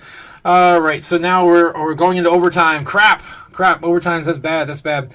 Sitting in alright, yes, I'll do it real quick. Where is Bitcoin going to go this evening? Thanks again, Cliff, for the $50 super chat. Oh my God, my man, I really appreciate it. It's crazy. I'm gonna, of course, sacrifice this $50 right now. And I wanted to shout out to the rest of you guys, all my fans tonight. Thank you so much. My top fans being, of course, Cliff with 3,625 XP tonight. We got number 2. Yes, the X Belts. Thank you so much, X Belts, sitting at 1,050 XP. Jake the Snake coming at number 3 for 175 experience. Of course, we love you. Jake the Snake, King of Ohio, my friend. Ben of Lawrence is sitting at number 4 at 150. A clear split and divide between the top 4 tonight. Runner-ups, of course, being Strawberry Dragons, Braveheart, Easy, Los, Gamma Goddess, and Master Chief. Thank you guys all for coming out and participating with the chaos tonight. All right, let's do it. All right, Crypto Chaos Magic begins now. Let's do it. There we go. Bitcoin candle is lit. That's the first step in chaos magic. I'm placing it on my altar. Yes, on the altar. And tonight, I'm probably just gonna throw in some. So I'm just gonna keep the Onyx on the board. We're just gonna keep the Onyx for some support. Hopefully, we can keep it within our range with just enough of that. We're gonna, of course, sacrifice a $50 bill. I have all the elements in place for this ritual, as always. Earth, fire, wind, water, present in the studio, and Tito's. A little close to the fire there. Yes. Bye-bye, Grant. Goodbye. Thank you so much, guys, for, of course, supporting the live stream tonight. Let's see where Bitcoin's likely going to go now that I am an instrument of chaos. Yes. Satoshi started a fire in cyberspace. Take your fiat currency and feed the fire. Yes, we have fed the fire, Sailor. We are ready. All right. Now that my body's ready, I'm going to show you where Bitcoin's likely to go tonight. All right. Baseline target. Starting off with baseline target as always. So 9:30, 10 o'clock. 10 o'clock, we come back up here. 10 o'clock, yeah. Right, pretty much 9:30, 10 o'clock. Coming back up here, losing this area here. Maybe like 10:30, we come back up, retest it. If we're lucky, we break on through here. Maybe by midnight. We could try to keep this and bring it into support. We're going to be looking at about 67.7, 65.7. We got to try to flip that to support. I'm gonna see. Yeah, we're gonna lose that. Yeah, we're gonna lose that right around 3 o'clock in the morning. Maybe get a little bit higher by 9 o'clock in the morning. It's gonna be a baseline target for this evening. Not expecting the moon tonight or anything. Bear case scenario. We're going to be losing this right around 10:30. Boom. Losing that back down to 63.5, 63.2, whatever that is. Again, 63.3. It's always 3. It's always the 3s. Losing that area, we're going to come down to about 62,000. That's the next area, of course, on the books. And beyond that, we're going back down to probably 60K. We don't want to see that. It will happen if it happens, man. That's all I'm going to say. Grinding that up a little bit higher. Maybe that is the extent of the pain. But you know what? I think that's not enough pain. Honestly, I don't think that's enough pain. Let's set it down to some new low. Screw it. We're going to lose that. Come down to 60K. Try to get back up here right around 3 o'clock in the morning. Lose it even further. And we'll wake up tomorrow morning freaking out in our jimmies at a new low for the year. How low can we go? Let's just stop at 57. Let's just be nice. Stop at 57. It could go a little lower, but let's just stop there. It's going to be a bear case for this evening. Again, more macro uncertainty, fears, craziness, Iran saber rattling, Mexico cartel movements in the night. More President Xi retaliation over in China on the tariffs. There's so much crap going on right now, guys. We have to wait for this to all settle. So still looking at that possibility of more of a downward pressure tomorrow. If that does happen, going into bull case scenario tonight, maybe by midnight, we can at least retest and break out back to maybe a high of 68.7. I'm not going to go to the moon here, but maybe we'll get to the top of our range about 72. I'm not going to go any more crazier than that. Losing that, of course, over evening, and then of course, in the market open. If we keep 67 as support, that's, of course, with a big area we have to even touch tonight. If we're lucky, then yeah, we'll flip that to support if that's our bull case scenario. All right, that's, of course, the 3 options on the board here. We're also going to do our super bear, super bull case scenario. Super bear sends us down to Pound Town. We're going to go to the no man zone. No man zone, no zone, down to 48,000. That's the super bear target right now. That's not a jolly level. All right, so that's gonna be a super bear and super bull case scenario. We're just gonna rip this damn thing up here above 85, maybe hitting maybe 90. Let's just go to 90. Screw it. Super bull flipping 81,000 into support, hitting that CME gap along the way. That's gonna be a super bull case scenario. Again, not suggesting it. Not demanding it, not demanding anything from the universe, only suggesting it. That's how chaos magic works. All right, so where am I thinking a likelihood of us going? It's more than likely going to be baseline bear. More than likely going to be baseline bear. More along the baseline, though, like I usually say on these types of scenarios with all the uncertainty we have right now. But the very likelihood of something not going our way could send us down lower, probably going in something like that. Sitting around 62 by the morning open. I don't want to see that, guys, but I'm still feeling baseline bear. Baseline bear. All right, guys. I got to go. I got to head out. We're 7 minutes late now for the Patreon Live after this live stream. So if you're part of the Patreon, we'll see you on the other side. Thanks again, guys. Cliff, thank you so much for the Tito's. Let's go.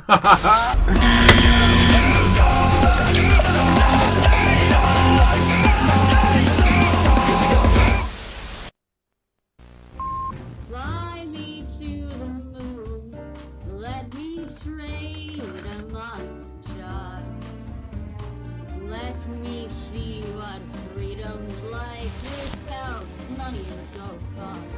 In other words, hold my keys. Oh! In other words, let's make history. Oh!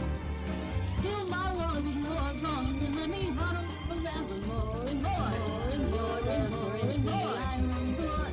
Hollywood shop in the door. In other words, I choose you. In other words, I love you.